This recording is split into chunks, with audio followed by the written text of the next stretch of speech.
న్యాయాధిపతులు 19వ అధ్యాయము మొదటి 3 వచనాలు చదువుతున్నాను. ఇజ్రాయేలుకు రాజు లేని దినములలో లేవీయుడైన ఒకడు ఎఫ్రాయిముల మన్యపు ఉత్తర భాగమున పరదేశిగా నివసించుచుండెను.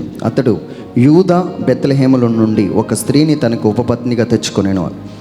అతని ఉపపత్ని అతనిని విడిచి ఒకనితో వ్యభిచరించి యూదా బెత్లెహేములోని తన తండ్రి ఇంటికి పోయి అక్కడ 4 నెలలు ఉండెను. ఆమెతో ప్రియముగా మాట్లాడి ఆమెను తిరిగి తెచ్చుకొనుటకు ఆమె పెనిమిటి లేచి తన దాసుని 2 గాడిదలను తీసుకుని ఆమె యొద్దకు వెళ్ళగా. Praise the Lord. హల్లెలూయా. రైట్, బైబిల్ మూసేద్దాం. బైబిల్ మూసేయండి త్వరగా. హల్లెలూయా. రైట్, ఇక్కడ లేవి వంశస్థుడు ఒకడు. బైబిల్ మూసేశారా? నా వైపు చూస్తూ వినాలి. సో లేవి వంశస్థులు అనగా యాజక వంశంలో ఉన్న వ్యక్తి. ఆ వ్యక్తి తన ఉపపత్నిగా ఉన్న ఆమె వ్యభిచారం చేసి తన తండ్రి ఇంటికి వెళ్ళిపోయి అక్కడ ఉన్నారు. ఇప్పుడు ఈయన ఏం చేస్తున్నాడంటే, జాగ్రత్తగా వినాలి, తన దాసుడిని ఒకరిని పట్టుకున్నాడు, 2 గాడిదలను పట్టుకొని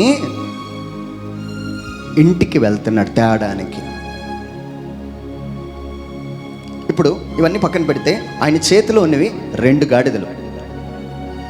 ఈ 2 గాడిదలు ఏమనుకుందామంటే, ఒకటి తన దాసుడికి సాదృశ్యమై ఉన్నది, ఇంకొకటి తన భార్యకు సాదృశ్యమై ఉంది అనుకున్నా. ఎన్ని గాడిదలు? జాగ్రత్తగా వినాలి. ఎన్ని గాడిదలు? 2 గాడిదలు. అందులో ఒక గాడిద తన దాసుడు అనుకుందాం, ఇంకొకటి అలా అనుకుందాం, ఓకే, ఇంకొకటి తన భార్య. ఇప్పుడు ఈయన ఏం చేస్తున్నాడంటే అలాగ ప్రయాణం చేస్తుంటే రాత్రి అయిపోయిన తర్వాత తన దాసుడు ఒక మాట చెప్తున్నాడు. ఏమన్నాడంటే, అయ్యా, ఈ పట్టణము ప్రవేశించి దీనిలో ఈ రాత్రి బస చేయదుము రండు అని తన యజమానితో చెప్పగా అతడు, ఇజ్రాయేలు కాని అన్యుని పట్టణం ప్రవేశించము. లేవీయుడు అన్నాడు. మనం చాలా జాగ్రత్తగా వాక్యాన్ని పట్టుకోవాలి. ఆ దాసుడు ఏం చెప్తున్నాడంటే, ఏమంటే కొన్నిసార్లు మన పక్కనున్న వాళ్ళు మనల్ని రాంగ్ ట్రాక్లోకి నడిపించవచ్చు, కానీ నువ్వు చాలా కాన్షియస్గా ఉండాలి. ఎవరిని వివాహం చేసుకుంటున్నావు? కొంతమంది పర్వాలేదులే మారుతారు, అంత లేదండి, మనమే మారలేకపోతున్నాం. ఇంకా ఈ దాసుడు డైరెక్షన్ చేంజ్ చేస్తున్నాడు. సరే, ఈ దాసుడు ఏమంటున్నాడంటే, మనము ఈ అన్యుని పట్టణంలో ప్రవేశించడానికి వీల్లేదు, మనం ఇక్కడ ఉండం. Praise the Lord. గట్టిగా హల్లెలూయా. దాసుడు ఏం చెప్తున్నాడు, వేరొక పట్టణంలో ఉందా, ఇక్కడ రాత్రి స్టే చేసి మార్నింగ్ వెళ్ళిపోదాం అన్నాడు. అప్పుడు ఈ లేవీయుడు ఏమంటున్నాడు, అన్యుల పట్టణంలో మేము ఉండం. అక్కడ ఎక్కడికి వెళ్ళాడంటే ఆయన, ఇజ్రాయేల్ కానీ అన్యుని పట్టణంలో మేము ప్రవేశించము, గిబియా వరకు ప్రయాణం చేయదుమనెను.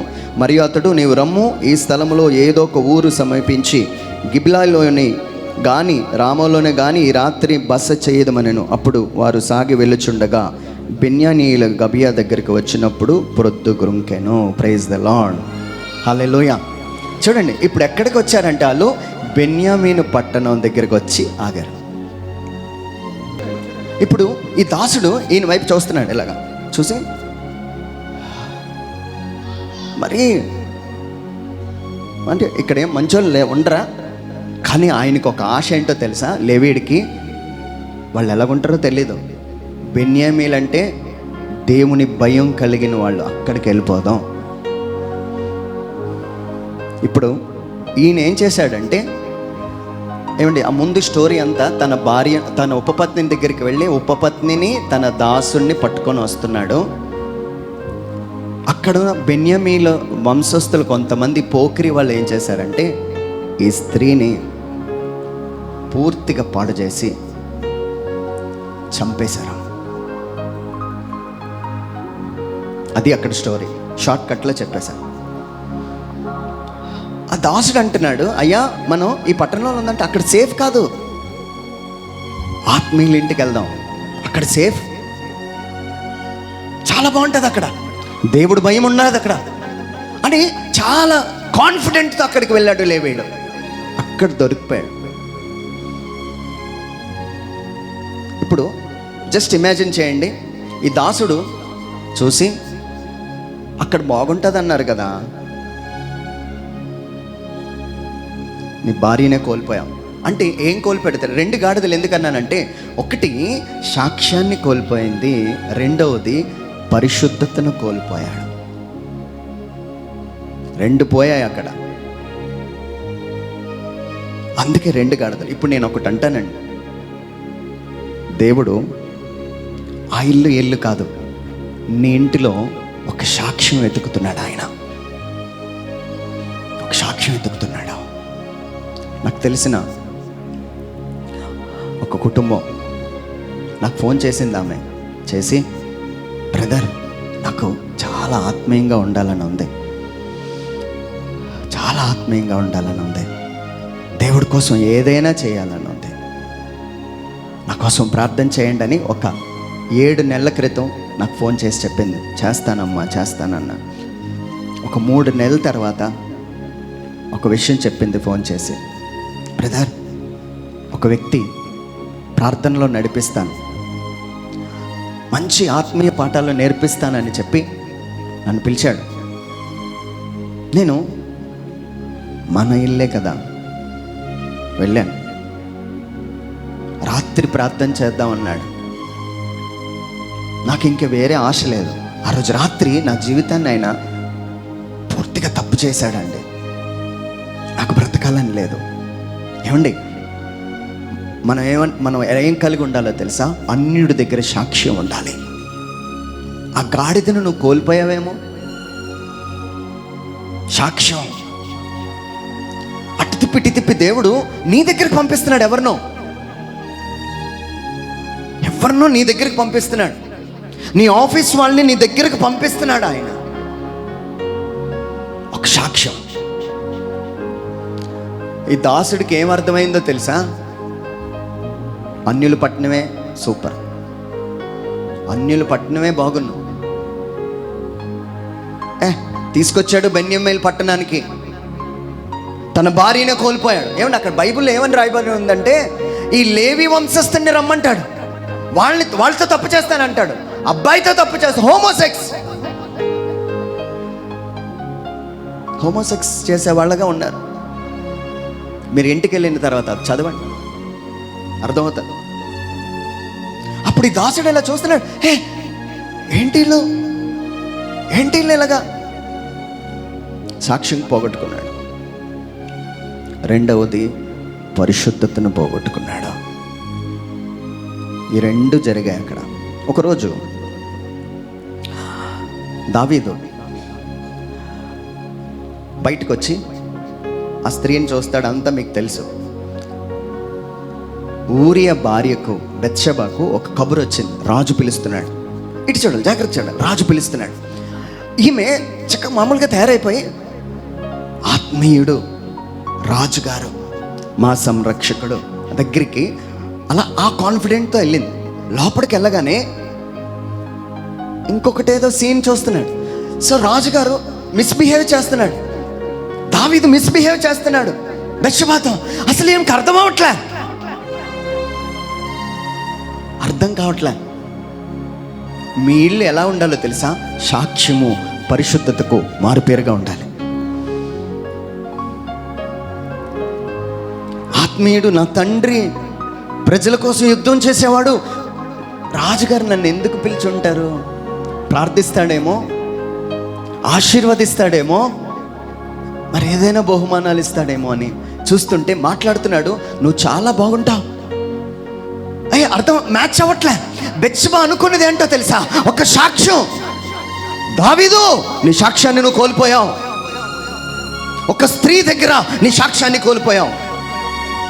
కూర్చోవాలి, అలా తిరగకూడదు. కూర్చో. You lose your witness. ఏమండి, ప్రార్థన చేసి కింద పడిపోవడం కాదు, నీ సాక్ష్యాన్ని కాపాడుకోవాలి. దేవుడి కోసం యుద్ధం చేయడం కాదు, సాక్ష్యం కాపాడుకో. ఒక గాడిదని పోగొట్టుకున్నాం, అంతేనా? చూడండి, మీరు జస్ట్ ఇమాజిన్ చేయండి. బెత్షెబా అలాగా కూర్చొని రాజుగారి దగ్గరికి వస్తుంటే రాజుని నేను ఇలా అనుకోలేదు, ఇలా మాట్లాడుతున్నాడు ఏంటి? రాజుగారు కదా, చంపుతారనే భయంతో తప్పు చేసిందేమో. ఏం దావీదు ఏం చేశాడు అక్కడ? ఇంటికి వెళ్ళినాక చదవండి ఎలా ఉంటుందంటే, ఆమె అపవిత్రత సమయం ముగిసిన తరం, అంటే అపవిత్రతలోకి వెళ్ళిపోయింది. దావీదు సాక్ష్యం పోగొట్టుకున్నాడు, అపవిత్రత రెండు వచ్చేసాయి. సేమ్ అదే స్టోరీ జరిగిందండి అక్కడ. సాక్ష్యం, పరిశుద్ధత రెండు పోగొట్టుకున్నాం. ఇంకొంచెం ముందుకెళ్ళాడు దావీదు. వెళ్ళిన తర్వాత కబురు వచ్చింది, నువ్వు తండ్రి కాబోతున్నావు. బుర్ర పాడైపోయింది దావీదుకి, ఇది ఇలా జరగకూడదు, నా పేరు బయటకు వచ్చేస్తుంది అని చెప్పి ఆయన ఏం చేశాడో తెలుసా?